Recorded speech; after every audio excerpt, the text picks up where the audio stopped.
Hey everyone, so I've been getting this question lately on who I should pull for, Baizhu or Nahida. Now there's a couple players that want Baizhu but doesn't have Nahida. I think that they will miss her if you don't get her. And honestly, as much as you want Baizhu, I think that you should get Nahida instead. They both are catalyst users, so they can apply Denjo very easily with the normal attacks. But other than that, they are completely different. Baizhu isn't that good at applying Denjo other than having his burst up. Nahida has it 100% uptime with her skill. Now let's compare their skills. Nahida has two functions with her skill. She has a tap and a hold. The tap is 5 seconds cooldown, the hold is 6 seconds cooldown. But this doesn't really matter because once you tag the enemy with Nahida's skill, it basically stays on them for 25 seconds. And you don't have to worry about Denjo application because it's amazing. Nahida's skill procs every 2.5 seconds on the enemy. And it could further be reduced if you're running 2 electro units in the team or you have a C1 and have 1 electro unit. And Nahida's skill, you could apply Denjo to almost every opponent within range. Baizhu now, I get this out of the way. Baizhu is a healer. So Baiju's skill, it has a 10 seconds cooldown. And from the gameplay that I've seen, it could hit up to 3 enemies. Now if you're using him as a solo Denjo applier,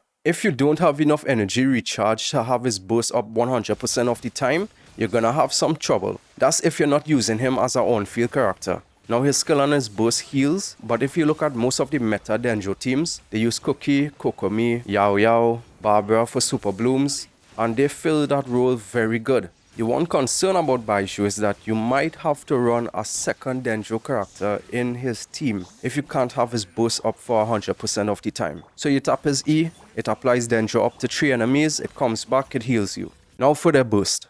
Nahida has 100% uptime with her burst. It has 13.5 seconds cooldown and the base duration of it is 15 seconds that can be extended if you have 2 Hydro units in your team or if you have C1.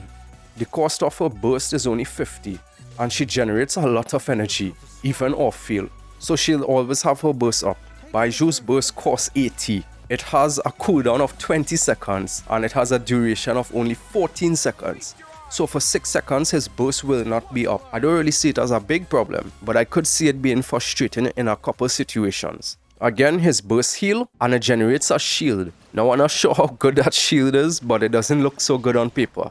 Now his Denjo application with his burst has a lot of concerns. Seeing that it is single target oriented, it might be an issue for some teams. His skill only generates around 3, maybe 3.5 energy, and it has a 10 seconds cooldown. So unless if you're going to sacrifice some HP to run a ER Sans on him, I can't see him having his burst up 100% of the time. Now let's talk about their buffing capabilities. Nahida's buff is one of the best buffs that you could give to any Denjo team. If you build her max EM and have about 800 to 1000 elemental mastery, she could give up to 250 elemental mastery to the active character, which is just phenomenal. And 250 elemental mastery is a big buff. That's more than an artifact piece.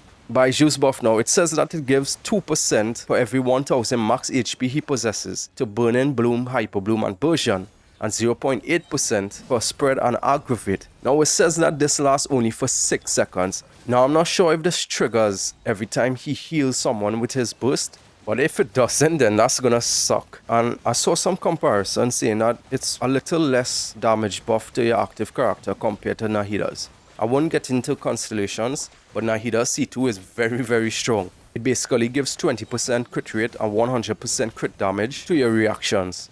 So imagine a Hyper Bloom that's doing around 30k critting. Also within 8 seconds of being affected by Quicken, Aggravate, and Spread, the enemy's defense is decreased by 30%. If you're gonna pick up a Constellation for Baizhu, I think that C1 is good because you get an extra charge, so more energy. And I won't really comment on the rest of his Constellations. If you're willing to spend money to get Constellations for him, then you probably know more information than me about him. So normally I would say it would come down to your preference, but it's no contest. As much as I wanted Nilo when she was first released, I had to skip her just to get Nahida. And I think that you should do the same if you want Baizhu. I really recommend you to skip him and get Nahida. She's basically the core of most or majority of all the Denjo teams. And she's a unit, honestly, I think cannot be power crept.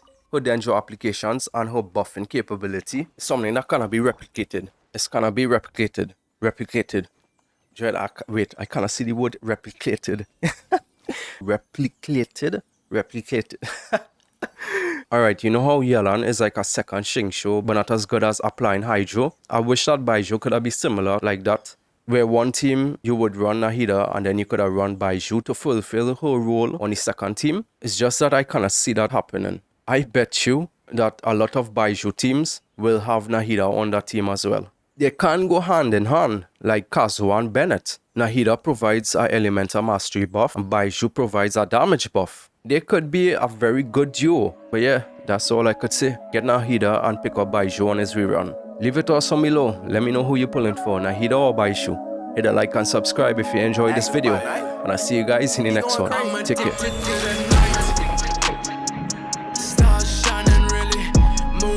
In my sight, landing nowhere within sight. Had to take her with me. She was tasty to my sight, so I had a couple bites. I'm offended, there's no violence.